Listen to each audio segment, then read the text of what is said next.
Hello, for my presentation, I would like to start off by saying all of my assessments took place in Ms. Gocho's kindergarten class at Dutchtown Primary School. Ms. Gocho has been an educator for 31 years and will be retiring in May, making my time in her classroom really special. Throughout my field experience, we developed a very strong and supportive mentor to mentee relationship built on trust, open communication, and shared commitment to teaching. She has consistently provided guidance, feedback, professional insight that deepened my understanding of environmental assessment tools, including Eggers, NACI class, and ELCO. Her willingness to model, explain, and discuss these tools has really helped me to apply these tools accurately and to interpret these results with confidence. Because of her mentorship, I grew skilled in observing classrooms, identifying strengths and needs, and connecting my results to developmentally appropriate recommendations. So we can start with the Eggers tool, which stands for the Early Childhood Environment Rating Scale. It's designed to measure the overall quality of early childhood classroom environments, assess how well the environment supports developmentally appropriate practices across space, routines, interactions, activities, and program structure. It also provides educators with very structured, standardized observations that highlight strengths and areas for improvement. Um, for Ms. Gotro's results, her overall score is a 5.84, which is good, bordering excellent. She did very, very well. Her strong areas were program structure, personal care, strong health practices, health quality, staff interactions. An area that I said that she needed support in was language and literacy. And I said that she needed support in this area because I didn't really see any print exposure, book interactions, and individual literacy support. But I do think the time of day that I did my observation, and also because it was very early on in my placement, I didn't really get to see this. But as time has gone on and it's been a few weeks, I have definitely seen these things in her classroom. For my recommendations, I said that she can have some environmental improvements, such as like rearranging the centers for clearer play, adding a quiet space for privacy, increasing indoor gross motor space, and a variety of equipment for classroom displays, just adding more work at their eye level, rotating displays frequently for literacy and language. I said she can increase the one-on-one support, especially for our EL student, add print-rich materials and word walls, and use small group storytelling. Next, we have the NACI, which is personally one of my favorite. It's my favorite because I've been hearing about NACI since my freshman year, and now I'm a junior, so I really see how important NACI is, and being able to actually use this tool and apply it to a classroom. It was really a great experience. The NACI evaluates 10 core standards, which is relationships, curriculum, teaching, assessment of child progress, health, staff and support, families, community relationships, physical environment, leadership, and management. For this, Ms. Gutchell also did very, very well. The only thing that she didn't score 100 in was the curriculum planning.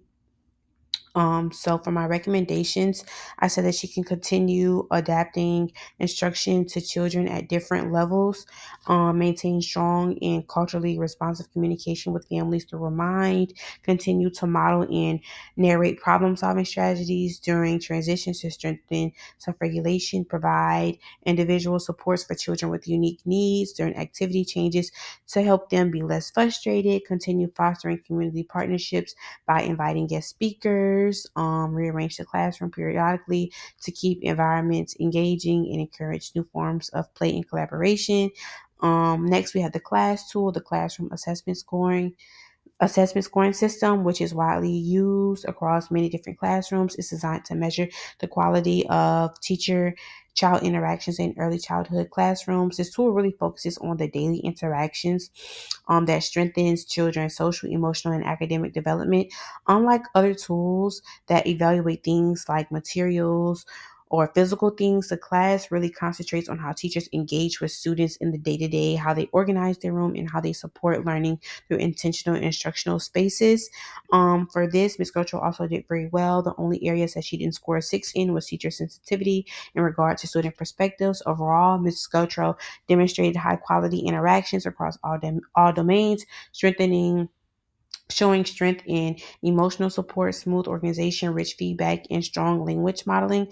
For my recommendations, I said in regard for student perspective, she can increase opportunities for children to really just kind of take the lead, like leading songs, sharing ideas during morning meeting, and choosing storybooks for teacher sensitivity, really just pushing and continue to support our EL learner with patience and to providing him with visual supports, picture cards, and peer buddy systems for behavior management. I said that she can add things where children can like revise or create different rules in class to help with their self regulation. But what she has now is great, but I feel like adding that will also help.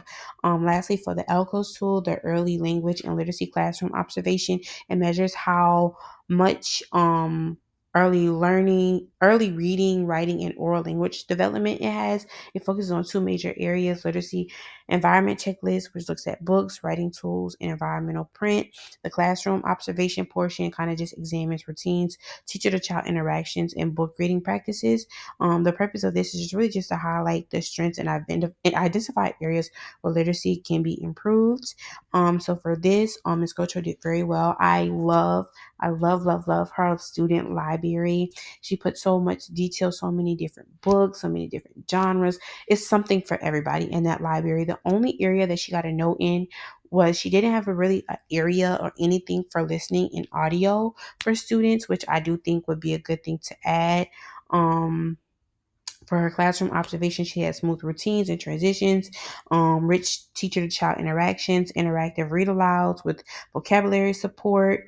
From her, she has centers that encourage writing and storytelling and print exploration. For my recommendations, I mentioned again just adding the listening and audio center, just with those books recorded, just to give the students a little bit more independence in the library and to be able to do things on their own with the books, and also just to maybe increase like speaking activities, allowing them to discuss with their partners more, oral storytelling from their perspective, just to really help them express their self and better language skills.